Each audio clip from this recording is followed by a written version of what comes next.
Good morning dear students. तो आपका जो ये पेपर है ये है आपका chemical technology and society and business skills for chemistry. तो एनुअल सिस्टम में जो है ये आपका 307 कोड है, ठीक है। तो इसका जो है वो फर्स्ट चैप्टर हम देखेंगे केमिकल टेक्नोलॉजी। तो केमिकल टेक्नोलॉजी का ये आपका सिलेबस है, ठीक है। तो इसमें से मैंने कुछ क्वेश्चन जो है वो डिसाइड किए हैं कि आपको हाउस टेस्ट में डालने हैं। तो मैंने यहाँ पे रैंडमली जो है वो कुछ क्वेश्चन जो है और कुछ टॉपिक्स जो है वो मैंने यहाँ पे लिए हैं। बाकी रेस्ट टॉपिक जो है वो मैं आपको बाद में जो है वो डिस्कस करूँगा, ठीक है। तो क्वेश्चन बाई सीरीज़ में जो इसके इंपॉर्टेंट क्वेश्चन हैं वो मैं आपसे डिस्कस कर रहा हूँ।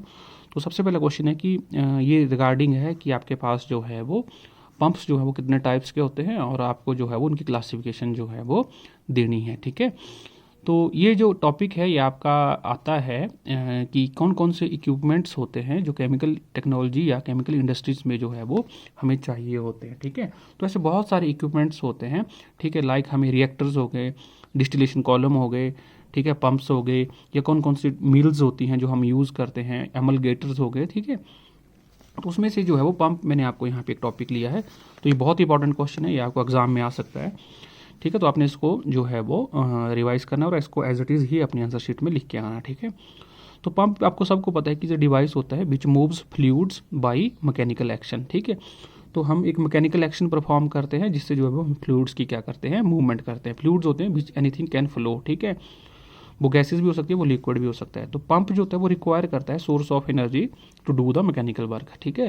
कि पंप से जब भी हम कोई काम लेते हैं तो हमें उसका सोर्स ऑफ एनर्जी चाहिए होता है, ठीक है। फॉर एग्जांपल जैसे हम वाटर पंप की बात करें, अगर आपने देखा होगा कि वाटर पंप में जो है वो हम क्या करते हैं कि पानी को अगर हमें उठाना है लोअर लेवल से हायर लेवल तक तो हमें एनर्जी का क्या चाहिए, वहाँ पे सोर्स चाहिए। तो सिमिलरली आपके पास जो सोर्स ऑफ एनर्जी जो है is required to do the mechanical work, ठीक है। तो मेन जो इसका जो है वो इंपॉर्टेंट आती है बात, वो है क्लासिफिकेशन। तो जो क्लासिफिकेशन होती है वो दो टाइप्स की होती है, positive displacement pump and dynamic pump, ठीक है। आप अपनी आंसर शीट में भी ये फ्लो चार्ट बना के आए, ठीक है। तो आप इसको याद करके रखना कि पंप दो तरीके के होते हैं, एक होता है पॉजिटिव डिस्प्लेसमेंट और एक होता है डायनेमिक पंप, ठीक है। फर्दर ये पॉजिटिव डिस्प्लेसमेंट पंप जो दो तरीके का होता है, एक होता है रोटरी और एक होता है रेसिप्रोकेटिंग पंप, ठीक है। और रोटरी मतलब जो रोटेशन से लिया हुआ है हमने, रोटरी पंप एंड रेसिप्रोकेटिंग, ठीक है। तो रोटरी जो होता है वो फर्दर आके दो तरीके का होता है, एक होता है गियर और एक होता है स्क्रू पंप, ठीक है। तो इनमें गियर और स्क्रू में जो है सिंगल रोटर भी हो सकता है या मल्टीपल रोटर भी हो सकता है, ठीक है। और रेसिप्रोकेटिंग पंप जो होता है उसमें पिस्टन, प्लंजर या डायफ्राम का जो है वो हम यूज़ करते हैं, ठीक है। रही डायनेमिक पंप की बात, तो ये सेंट्रीफ्यूगल पंप होता है, ठीक है। आपको एक छोटा क्वेश्चन जो है फाइनल पेपर में आ सकता है कि right A short note on centrifugal pump, ठीक है। इसके एडवांटेज डिसएडवांटेज डिस्कस करो, तो वो भी क्वेश्चन आपके लिए बन सकता है। और एक होता है आपके पास स्पेशल इफेक्ट पंप्स, ठीक है। उसमें जेट पंप और टरबाइन पंप के बारे में जो है हम पढ़ते हैं, ठीक है। तो ये डायग्राम आपको क्या रिप्रेजेंट करती है, फ्लो डायग्राम, ये है क्लासिफिकेशन ऑफ पंप। तो आप इसको ऐसे बना के आना अपनी आंसर शीट में, क्योंकि यहीं से आपका जो क्वेश्चन होता है उसका जो है वो टेम्पो सेट हो जाता है। यहीं पे एग्जामिनर जो है, जैसे अगर आप ये पूरा फ्लो चार्ट अच्छे से बनाते हो तो यहीं से जो है वो आपको जो है मार्क्स अच्छे मिल जाते हैं, ठीक है। उसके बाद आपने, ठीक है, डिटेल्स लिखनी है इनकी। पॉजिटिव डिस्प्लेसमेंट पंप जो है वो क्या होता है, तो पहले हम एक कैटेगरी लेंगे, ठीक है। तो पॉजिटिव डिस्प्लेसमेंट पंप जो होता है ये कांस्टेंट फ्लो मशीन होती है, ठीक है। क्या होती है, कांस्टेंट फ्लो मशीन होती है, ठीक है। तो ये जो है वो प्रोड्यूस करती है, कंटिन्यूस फ्लो करती है, ठीक है। Constant flow machine means positive displacement pump are used to produce continuous flow. तो कंटिन्यूस फ्लो जो है वो हमें पॉजिटिव डिस्प्लेसमेंट पंप जो है वो देता है, ठीक है। ये फर्दर दो टाइप्स के होते हैं, reciprocating pump and rotary pump. तो पहले रेसिप्रोकेटिंग पंप को जो है वो समझ लेते हैं, ठीक है। तो दो एक्शन जो परफॉर्म करते हैं, एक होता है सक्शन और एक होता है डिस्चार्ज, ठीक है। तो ड्यूरिंग सक्शन क्या होगा और ड्यूरिंग डिस्चार्ज जो है वो क्या होगा, ठीक है। मैं आपको एक डायग्राम से समझा देता हूँ। देखो, जैसे मान लो ये पिस्टन लगा हुआ है, ठीक है। ये प्लंजर भी हो सकता है या कोई डायफ्राम भी हो सकता है। डायफ्राम मतलब कोई यहाँ पे जो है पार्टीशन भी हो सकती है, ठीक है। तो मैंने पिस्टन या प्लंजर इसको मान के चलो। तो देखो, जैसे इस पिस्टन को जो है वो मैं खींचूंगा तो इसको बोलते हैं सक्शन, ठीक है। जैसे इसको मैं खींचूंगा तो क्या होगा कि इसमें जो है वो दो चैनल है, एक सक्शन है और एक डिस्चार्ज है, ठीक है। तो दोनों को जो है वो दोनों के ऊपर बल्ब लगे होते हैं, क्लोज्ड होते हैं। तो जैसे ही मैं सक्शन करूँगा तो अंदर जो है वो ये कैविटी होती है, ठीक है। तो जैसे सक्शन किया तो कैविटी का साइज़ क्या कर जाएगा, बढ़ जाएगा। कैविटी का साइज़ बढ़ जाएगा तो अंदर वॉल्यूम बढ़ेगा और प्रेशर क्या हो जाएगा, कम हो जाएगा। तो जैसे ही प्रेशर कम हो जाता है ये इमीडिएटली खुल जाएगा यहाँ का बल्ब।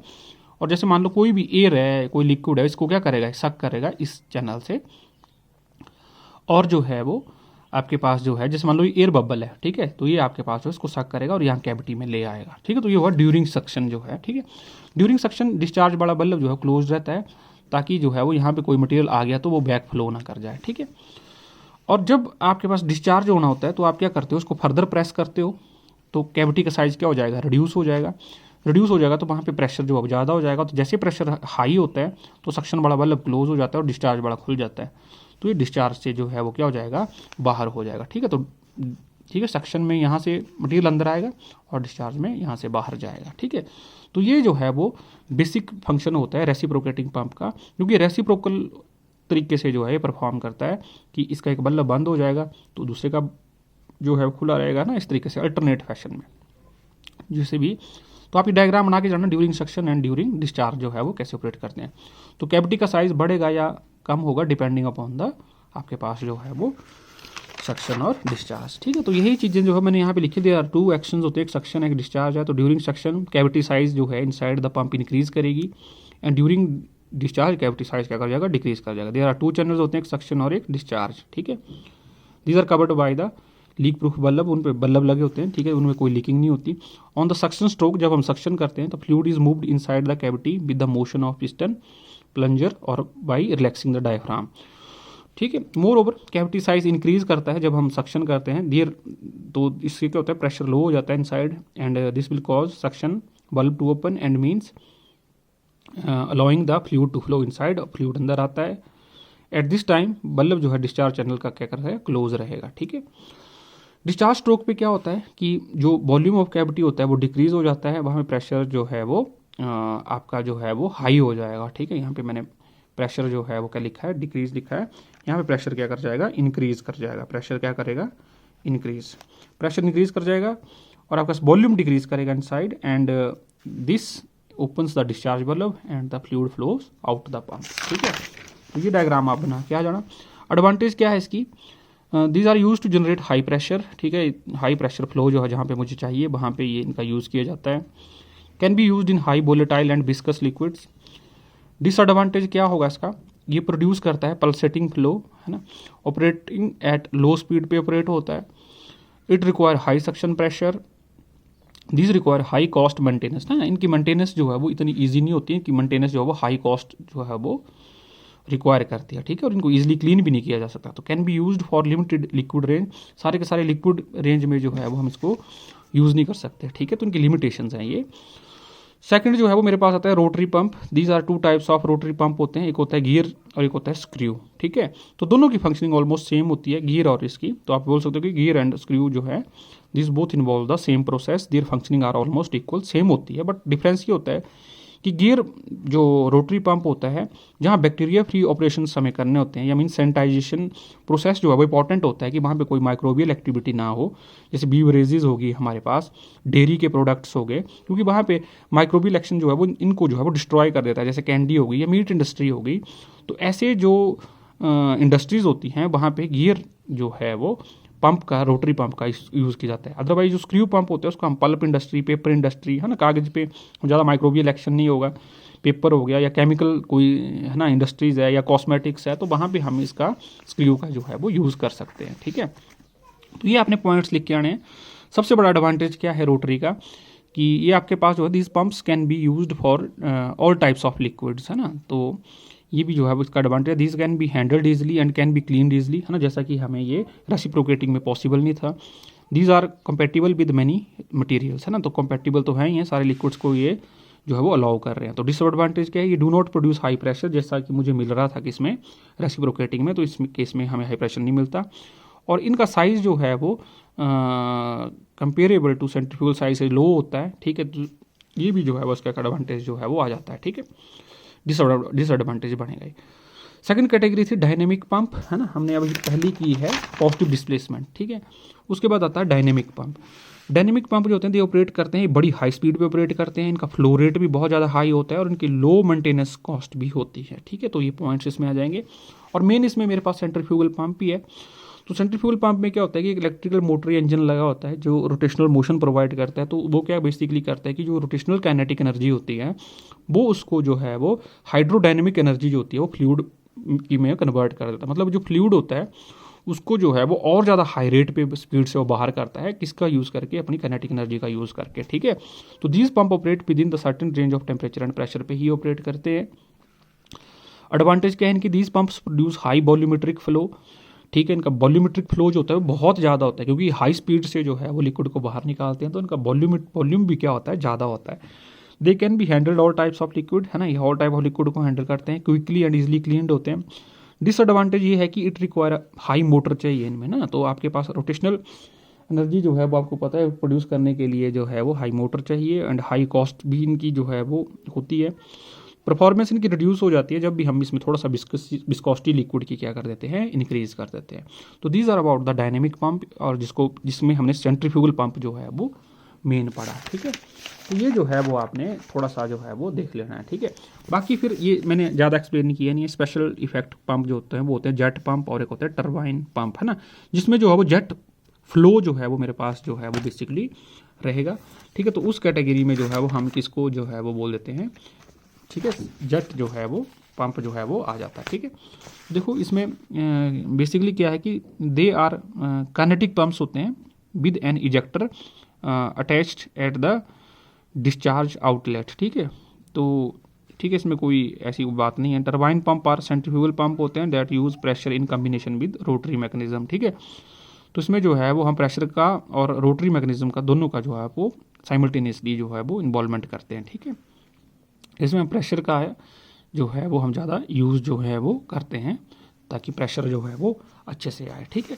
तो ये टॉपिक जो है वो आप कर लेना, ठीक है। उसके बाद जो मैंने आपको अगला जो इंपॉर्टेंट क्वेश्चन करवाना है वो ये है कि what is meant by scaling up of operation, explain in detail, है ना। उसके बाद आप ये बड़ा टॉपिक रिवाइज करें, स्केलिंग अप ऑपरेशन। तो स्केलिंग अप ऑपरेशन में आपके पास क्या आ जाता है कि it is the process of increasing the batch size, ठीक है। स्केलिंग अप ऑपरेशन में हम क्या करते हैं कि बैच साइज को हम क्या करते हैं, इंक्रीज करते हैं, ठीक है, उसको वेरी करते हैं। तो बैच साइज का मतलब होता है कि फिक्स्ड क्वांटिटी। जब भी हम किसी इंडस्ट्री में जो है वो मान लो रिएक्टेंट से हम प्रोडक्ट बना रहे हैं या कोई भी प्रोडक्ट बना रहे हैं, तो हम जो है वहाँ पे जो है वो बैच साइज़ की बात करते हैं कि हम कितना मटेरियल वहाँ पे ले रहे हैं, तो एक फिक्स्ड क्वांटिटी होती है। तो स्केलिंग अप का मतलब होता है आपके पास कि जिसमें जो है वो मैं बैच साइज़ को क्या करूँगा, अब इंक्रीज़ करूँगा, उस अमाउंट को क्या करूँगा, इंक्रीज़ करूँगा। इसको ये भी बोल सकते हैं कि हम एक हमारे पास सेट ऑफ प्रोसीजर हैं, वही प्रोसीजर जो है वो हम डिफरेंट बैच साइज़ के लिए जो है ये के लिए जो है वो हम अप्लाई कर रहे हैं, डिफरेंट आउटपुट वॉल्यूम के लिए जो है वो हम अप्लाई कर रहे हैं। तो केमिकल इंडस्ट्री जो होती है इन्वॉल्व करती है केमिकल और microbial process which are accompanied by transfer of heat, mass and momentum, ठीक है। तो केमिकल इंडस्ट्री में हम केमिकल रिएक्शन या माइक्रोबियल रिएक्शन जो है परफॉर्म करते हैं, जिसमें हम हीट, मास और मोमेंटम की जो है वो बात करते हैं कि वहाँ पे ये सारी चीज़ें जो है वो वेरी कर रही हैं, चेंज हो रही हैं। तो ऑल दीज प्रोसेस जो होते हैं ये आर स्केल डिपेंडेंट होते हैं, चाहे वो माइक्रोबियल है चाहे वो केमिकल है, ये सारे कैसे स्केल डिपेंडेंट होते हैं। स्मॉल स्केल पे आउटपुट कुछ और आएगी, लार्ज स्केल पे इनकी आउटपुट कुछ और आएगी, तो वहाँ पे डिफरेंस होगा, तो मीन्स स्केल का जो है वो वहाँ पे फर्क पड़ेगा, ठीक है। तो but are the major factors हैं, but are the major scale of factors हैं, ठीक है, कि ऐसे कौन कौन से फैक्टर हैं जो डिसाइड करते हैं, जो टाइम डिपेंडेंट होते हैं, जो स्केल पे डिपेंडेंट होते हैं कि वहाँ पे जो है वो आपको वो प्रोसेस करने ही होते हैं, ठीक है। तो वो क्या क्या होते हैं, देखो केमिकल हाइजीन। तो आपको पता है कि जब भी हम किसी इंडस्ट्री में कोई ड्रग बना रहे हैं, कोई भी दवाई बना रहे हैं, तो वहाँ पे मैनी केमिकल प्रोसेस ऐसे होते हैं जहाँ पे टॉक्सिक मटेरियल निकले या बाई प्रोडक्ट हार्मफुल होता है या हार्मफुल गैसेस जो है वो निकल रही होती हैं, तो हम उनको ऐसे नहीं छोड़ सकते कि आप जल्दी के चक्कर में जो है वो वहाँ पे केमिकल हाइजीन को रखें ना। तो केमिकल हाइजीन भी बड़ी ज़्यादा जरूरी होती है। केमिकल हाइजीन का बेसिकली मतलब यही हो गया कि ये केमिकल हाइजीन इज़ नेसेसरी होती है, ये आपको लिमिट लगाती है। लिमिट मतलब ये आपको करनी ही पड़ेगी, क्योंकि आप उसको ऐसे नहीं छोड़ सकते, क्योंकि ये ऐसे डेंजरस सब्सटेंस होते हैं, वो आपके जो है वो हेल्थ पे भी इफेक्ट डाल सकते हैं, एनवायरनमेंट पे भी इफेक्ट डालेंगे। तो यही लिखा मैंने, in many chemical process there में भी टॉक्सिक जो है वो बाई प्रोडक्ट्स हो सकते हैं और हार्मफुल गैसेज हो सकती हैं remote, and this must be treated to avoid the exposure. तो इट रिक्वायर 3 to 4 days, है ना, वो वहाँ पे रिक्वायरमेंट ही होगी। तो ये भी एक मेजर स्केल अप जो है वो फैक्टर है। उसके बाद हीट ट्रांसफ़र। अब आपको पता है कि लैब में जब भी हम प्रैक्टिकल करते हैं तो वहाँ पे हम फ्लास्क का यूज़ करते हैं, तो वहाँ पे रिएक्शन जो है फास्ट हो जाती है। जैसे कोई भी प्रोसेस है, सिंपली कुछ आप बना रहे हो, चाहे आप आइडो फॉर्म बना रहे हो, ठीक है, तो वो प्रोसेस जो है वो वहाँ पे फास्ट हो जाएगा, क्योंकि वहाँ पे आप जो है वो टाइट्रेशन फ्लास्क का यूज़ कर रहे हो, तो उसके जो सरफेस जो आपके पास वॉल्यूम रेशियो होती है वो होती है वो लार्ज होती है। तो सरफेस वॉल्यूम रेशियो जो है वो लार्ज होने से क्या हो जाता है कि रिएक्शन फास्ट हो जाता है और it requires less time. But industry में आपको पता क्या होता है, लार्ज रिएक्टर होते हैं। अब लार्ज रिएक्टर को गर्म करने में भी आपको ज़्यादा टाइम लगेगा, उसको कूलिंग होने में भी ज़्यादा टाइम रिक्वायर्ड है। तो आप एक स्पेशल आपको हीट ट्रांसफर का जो है वो मैकेनिज्म जो है वो होना चाहिए। तो heat transfer becomes also an important जो है वो स्केलिंग का फैक्टर बन जाता है, चाहे वो उसको हीट कर रहे हैं चाहे वो कूल हो रहा है। तो ये भी जो है वो एक बड़ा जो है वो चैलेंजिंग जो है वो आपका पॉइंट है हीट ट्रांसफर, ठीक है। तो ओवरऑल दिस रिएक्शन जो होती है ना, require heat transfer medium to do the reaction at faster rate. उसके बाद आता है ऑपरेटिंग वॉल्यूम।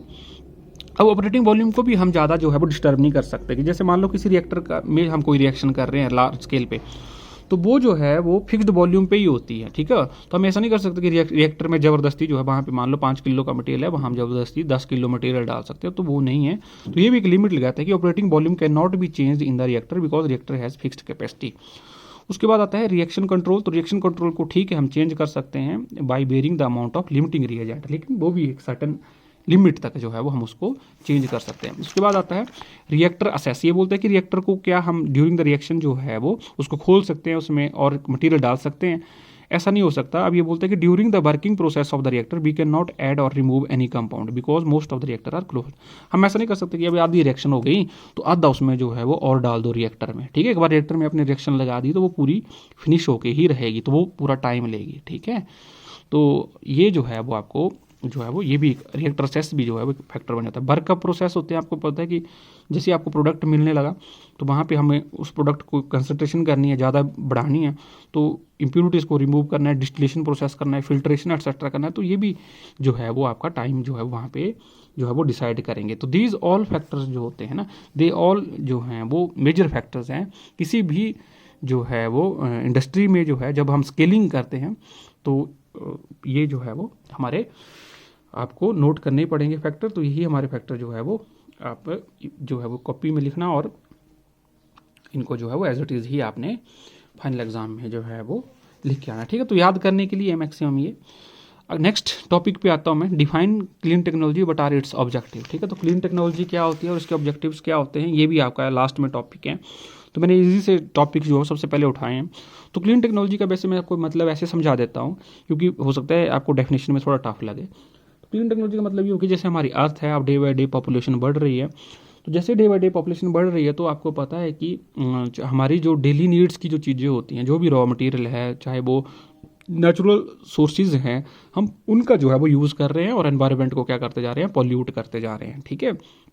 तो ये बोलता है कि अर्थ जो है वो आपके पास जो है वो क्योंकि डे बाई डे पॉपुलेशन बढ़ रही है, तो अब वो जो हमारी अर्थ है वहाँ पे जो है वो हमें उसको क्लीन रखने के लिए जो है वो हमें ऐसी टेक्नोलॉजी का यूज़ करना है ताकि हम कम से कम जो है वो नेचुरल रिसोर्सेज का कम यूज़ करें और एनवायरनमेंट को पोल्यूट जो है वो कम करें, ठीक है। तो ऐसे जो है वो हम सेट ऑफ प्रोसीजर जो है वो लगाने हैं, तो उन्हीं को हम क्या बोलते हैं, क्लीन टेक्नोलॉजी बोल देते हैं। तो it involves the technical measures taken at the industry level to reduce और इलिमिनेट, या तो कंप्लीटली रिड्यूस कर दे, उनको कम करे, eliminate pollution, noise, waste, toxic material and also these involve the less use of raw material, natural sources and energy, ठीक है। उसके बाद आते हैं ऑब्जेक्टिव्स कि इस क्लीन टेक्नोलॉजी क्या ऑब्जेक्टिव्स हैं कि हमें क्या करना है। तो हम यही चीज़ें ऊपर जो मैंने बोली यही तो लिखनी है इसमें, यही पॉइंट्स मैं नीचे बना दूंगा। टू रिड्यूस और eliminate any noise pollution waste at the production level in the various industries, to reduce raw material, natural sources and energy, है ना, हम उनको रिड्यूस करना है। Also involve recycling of water and waste, ठीक है। Industry में अगर वाटर भी यूज़ हो रहा है तो हम उसको कैसे रिसाइकिल कर सकते हैं, ठीक है, वेस्ट को कैसे रिसाइकिल कर सकते हैं। तो ये क्लीन टेक्नोलॉजी का ही पार्ट है सारा का सारा, ठीक है। अच्छा, एक टर्म आती है ग्रीन केमिस्ट्री, है ना, ये भी एक ब्रांच है केमिस्ट्री की, ग्रीन केमिस्ट्री। ग्रीन केमिस्ट्री का मतलब ये नहीं होता कि हम जो है वो हरे ही सब जो है वो रिएक्टेंट या प्रोडक्ट का यूज़ करें। ग्रीन केमिस्ट्री का मतलब हो गया कि आपको जो है वो एनवायरनमेंट को ध्यान में रखते हुए जो है वो केमिकल्स का यूज़ करना है, ठीक है। तो ग्रीन केमिस्ट्री जो होती है वो involve the use of chemistry for pollution prevention और डिज़ाइनिंग, हमें अल्टरनेट पाथवेज ऐसे बनाने हैं which involves the less hazardous substances, ठीक है। How green chemistry is useful in obtaining the clean technology, एक बार ये भी क्वेश्चन आ गया था। तो जब भी आपको क्लीन टेक्नोलॉजी का क्वेश्चन आता है बट आर इट्स ऑब्जेक्टिव, तो आप ग्रीन केमिस्ट्री को भी बीच में ला सकते हैं, ठीक है, किसके क्या ऑब्जेक्टिव थे, इसी से हम कैसे जो है वो ग्रीन केमिस्ट्री से जो है वो कैसे जो है वो हम ऑब्टेन कर सकते हैं क्लीन टेक्नोलॉजी, ठीक है। तो ग्रीन केमिस्ट्री जो होती है वो फोकस करती है on the use of renewable raw materials. ये बोलती है कि हमें ऐसे रॉ मटेरियल्स का यूज़ करना चाहिए रिएक्शन में जिनको हम रिन्यू कर सकते हैं। ऐसे रॉ मटेरियल्स हमें नहीं लेने हैं जो हम जिनको नॉन रिन्यू ही नहीं कर सकते, ठीक है। अगर वो खत्म हो गए तो फिर वो हमारी रिएक्शन भी जो है वो आगे नहीं होगी। तो हमें ऐसे जो है वो रॉ मटेरियल लेने हैं जिनको हम बार बार जनरेट कर सकते हो। अगला ये बोलता है कि green chemistry also involve the use of less toxic solvent, है ना। हमें ऐसे सॉल्वेंट यूज़ करने जो लेस टॉक्सिक होते हैं, लेस कार्सिनोजेनिक होते हैं, ठीक है। कई बार क्या होता है कि जैसे मान लो कभी हमने प्रोडक्ट बनाए, लेबोरेटरी में कोई रिएक्शन की, तो सॉल्वेंट को हम जो है वो सिंक में डाल देते हैं या कहीं पे किसी रिवर में डाल देते हैं, तो वो इतने टॉक्सिक सॉल्वेंट्स होते हैं वो वहाँ पे जो है वो एनवायरमेंटल पोल्यूशन कॉज करते हैं। तो ये बोलते हैं कि आप लेस टॉक्सिक सॉल्वेंट को यूज़ करो जो टॉक्सिक ही नहीं है, तो फिर आप जो है वो ग्रीन केमिस्ट्री के जो है वो ग्रीन केमिस्ट्री का जो है यूज़ कर रहे हैं। फिर ये बोल रहे टू इम्प्रूव द एफिशिएंसी, आप एफिशिएंसी प्रोडक्टिविटी इंक्रीज कर सकते हो। जैसे मान लो आपको लो टेम्परेचर और लो प्रेशर जो है वो कंडीशन चाहिए, तो आप इसकी जगह जो है वो जैसे हाई टेम्परेचर और हाई प्रेशर पे होती है, तो हम ऐसे कैटलिस्ट यूज़ करें जो लो टेम्परेचर और लो प्रेशर पे जो है वो अगेन प्रोडक्टिविटी सेम दें, ठीक है। तो मतलब कॉस्ट इफेक्टिव के बारे में भी ये बात करती है, ठीक है। To produce productive products as well as bio products which are easily biodegradable. अब ये बोलता है कि हमें ऐसे अल्टरनेट पाथवे जो है ग्रीन केमिस्ट्री में हमें चूज़ करने हैं। जैसे मान लो कोई हम ड्रग बना रहे हैं या कोई पेस्टिसाइड ऐसे बना रहे हैं, ठीक है, जो बहुत ज़रूरी हैं, तो वो ऐसे बनाने हैं हमने जो एनवायरनमेंट में जाके खुद ब खुद ही क्या हो जाए, कुछ टाइम के बाद डिकम्पोज हो जाए। ऐसे नहीं बनाने हैं जो डिग्रेडेड ना होते हैं। जैसे डीडीटी था हमारे पास, वो डिग्रेडेड नहीं होता था बायोडिग्रेडेबली, ठीक है। तो ये बड़ा इंपॉर्टेंट पॉइंट है इसका। And to develop the products which are less toxic, ठीक है। तो ऐसे प्रोडक्ट्स जो है वो हमें बनाने हैं जो मेरे पास क्या होते हैं, लेस टॉक्सिक होते हैं, ठीक है। तो ये जो थे वो 3 क्वेश्चन मेरे पास जो है वो इंपॉर्टेंट है। एक और क्वेश्चन मेरे पास बड़ा इंपॉर्टेंट बन जाता है, वो है define distillation but are the different types of distillation method and mention any in detail, ठीक है। ये आपको ये भी आ सकता है कि डिस्टिलेशन जो है वो क्या होती है और डिफरेंट टाइप्स ऑफ डिस्टिलेशन के जो हैं वो कौन से मेथड्स होते हैं, ठीक है। तो ये भी क्वेश्चन आपको डिटेल में, ये भी इंपॉर्टेंट क्वेश्चन है, ठीक है, ये भी आपको आ सकता है। तो ये फर्स्ट टॉपिक है आपकी बुक में। तो डिस्टिलेशन देखो बेसिकली क्या होती है, इट इज़ द मेथड होता है ऑफ सेपरेशन ऑफ 2 और मोर मिसिबल लिक्विड्स। जैसे मान लो कोई 2 लिक्विड्स हैं, ए और बी हैं, मुझे वो सेपरेट करने हैं, तो मुझे किसका प्रोसेस का इस्तेमाल करूंगा, डिस्टिलेशन का इस्तेमाल करूंगा। तो it is a method of separation of 2 और मोर मिसिबल लिक्विड्स, या 2 से ज़्यादा भी होंगे तो मुझे अलग अलग करने हैं, तो मैं डिस्टिलेशन को इन्वॉल्व करूंगा। तो इसका बेसिक प्रिंसिपल जो है वो क्या होता है, तो बेसिकली प्योरीफिकेशन टेक्निक है जो हम लेबोरेटरी में यूज़ करते हैं। देखो प्रिंसिपल, वेरियस कंपोनेंट्स होते हैं, liquid mixture have difference in boiling point, तो उनका बॉइलिंग पॉइंट में क्या होता है, डिफरेंस होता है। इसी बात का हम फायदा उठाएंगे। So we take the advantage of this and vaporise the various components of the liquid mixture at different temperature. तो हम क्या करेंगे, उसको बॉयल करेंगे, तो पहले ए को सेपरेट कर लेंगे, फिर रेस्ट जो बी बच जाएगा उसको हम बाद में जो है वो सेपरेट कर लेंगे। तो जिसका बॉइलिंग पॉइंट कम होता है हम हीट करते हैं, वो पहले वेपोराइज होगा और बी वाला पार्ट जो हो रह जाएगा, है ना। तो इस तरीके से डिस्टिलेशन में हम बॉइलिंग पॉइंट का जो डिफरेंस होता है उसको जो है वो यूज़ करते हैं। तो बेसिकली इसका प्रिंसिपल यही है कि किसके ऊपर डिपेंड करता है, किसके ऊपर डिपेंडेंट होता है, बॉइलिंग पॉइंट के डिफरेंस के ऊपर।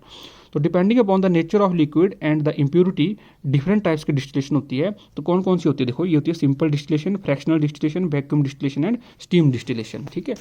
तो देखो आपके पास जो है वो स्टीम डिस्टिलेशन क्या होती है, इसका मैंने डायग्राम ये बनाया हुआ है, ये डायग्राम भी आप जो है वो उसमें बना सकते हैं, और थ्योरी कम लिखना आपने, ठीक है। तो इसमें मैं समझा देता हूँ आपको क्या होता है।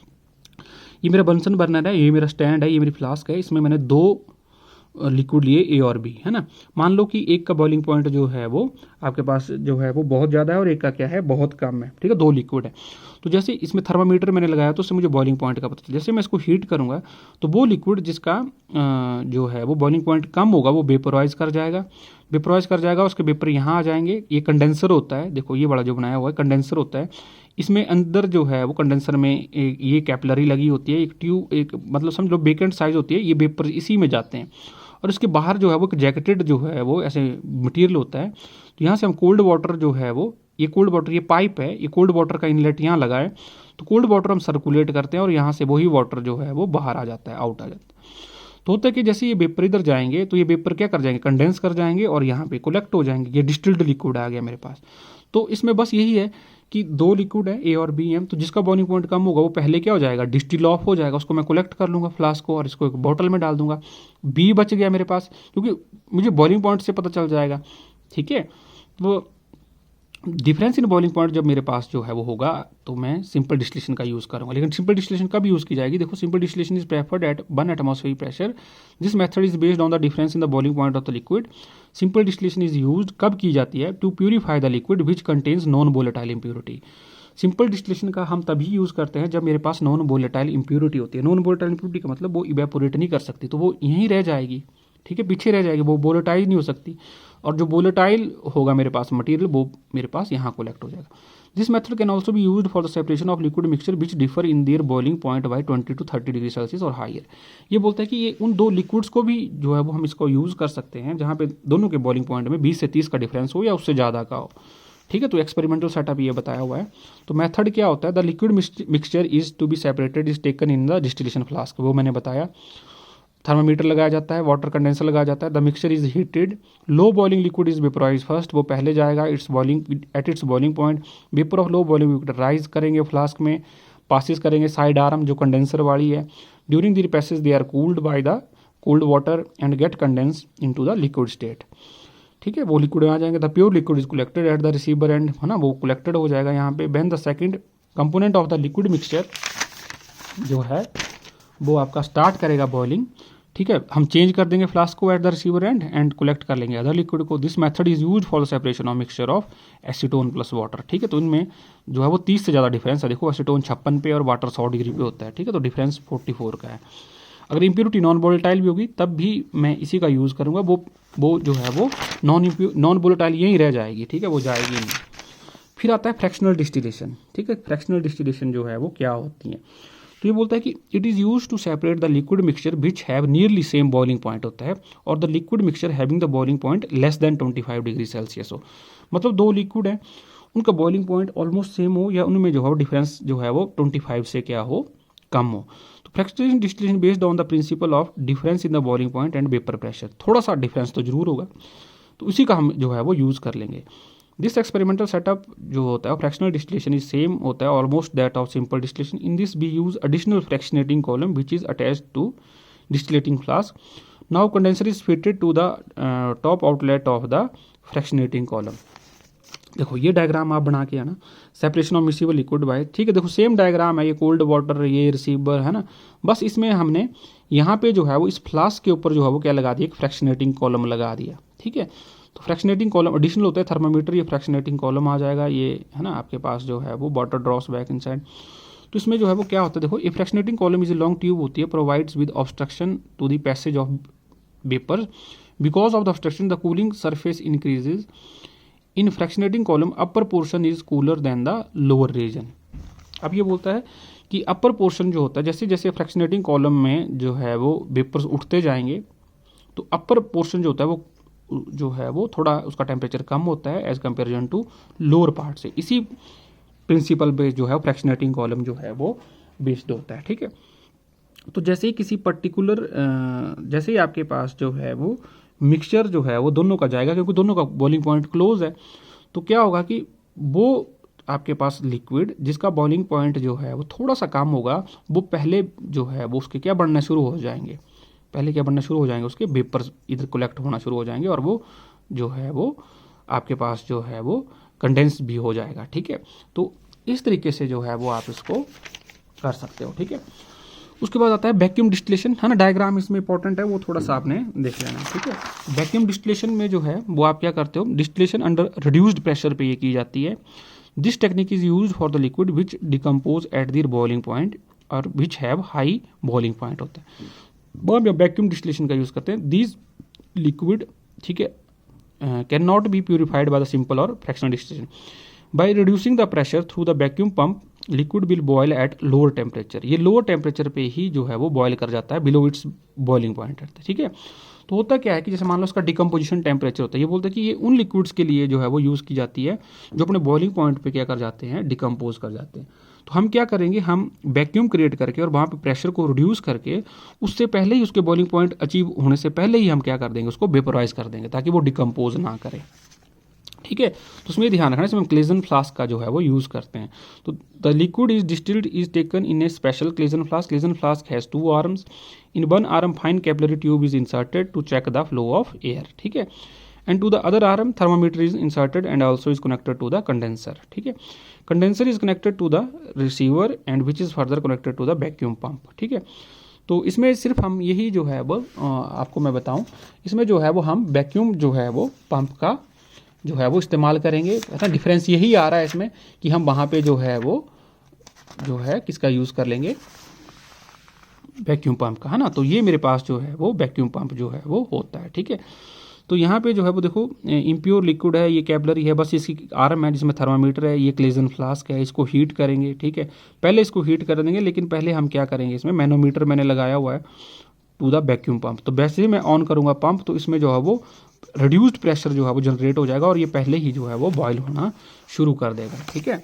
तो ये इसका जो है वो की फैक्टर है, ठीक है। तो जैसे एग्जाम्पल है glycerol, it start boiling at 563 kelvin at 1 atmospheric kelvin, but it decomposes before it reaches this boiling point. तो मैं प्रेशर जो है वो 12 mm का कर दूंगा, हाई प्रेशर कर दूंगा तो it boils at 453 kelvin without decomposition, ठीक है। तो ये थोड़ा सा इंपॉर्टेंट बन जाता है कि जब मेरा सब्सटेंस ही डिकम्पोज कर जाता हो तो मैं उसको हाई प्रेशर पे जो है वो क्या करूँगा, बॉयल करूँगा, तो वो अपने बॉइलिंग पॉइंट से पहले ही क्या कर जाएगा, बॉयल करना शुरू कर जाएगा, ठीक है। तो इस तरीके से मैं उसको कलेक्ट कर लूँगा। फिर लास्ट आता है स्टीम डिस्टिलेशन। तो स्टीम डिस्टिलेशन में जो है वो हम क्या करते हैं, this method is used for those liquid which are steam volatile and not soluble in water, ठीक है।